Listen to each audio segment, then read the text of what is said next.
Diduga akibat kepentingan politik, PLT Bupati Pasaman Sabar As melarang tegas ASN bertemu dan berkomunikasi dengan Sekda, serta segala surat menyurat pemerintahan langsung ke PLT Bupati tanpa melalui Sekda.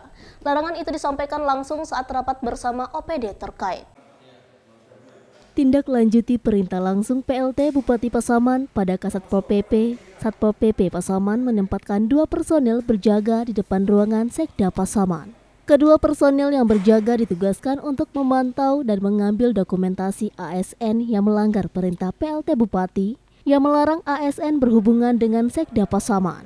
Tak hanya itu, PLT Bupati juga melarang seluruh ASN berkunjung dan bersilaturahmi ke rumah pribadi Sekda Pasaman dan memerintahkan Kasata Pol PP untuk memonitoring siapa saja yang berkunjung ke rumah pribadi Sekda. Aan Afrinaldi, Kasat Pol PP Pasaman, menyampaikan bahwa penempatan personil merupakan perintah langsung PLT Bupati Pasaman yang harus dijalani selaku Kasat Pol PP. Perintah PLT Bupati terkait ASN dilarang berhubungan dengan Sekda juga telah tersebar di masyarakat Pasaman. Safriato, masyarakat sangat menyayangkan tindakan PLT Bupati. Kenapa harus memutus silaturahmi antara ASN dan Sekda karena sampai melarang ASN untuk bersilaturahmi ke rumah Sekda. Saya sebagai Kasat Pol PP Kabupaten Pasaman tentunya adalah membantu pimpinan terkait dengan penempatan Satpol PP di ruangan Sekda. Itu adalah perintah dari atasan. Kalau penempatan personil sampai batas waktu yang belum ditentukan, sampai dengan dicabutnya perintah ini, tentunya kita harus patuh dan loyal terhadap pimpinan.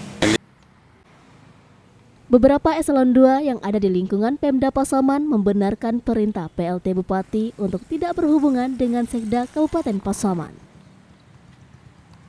Lihat tindakan yang dilakukan oleh Bapak Sabar, yang mana mengambil dokumen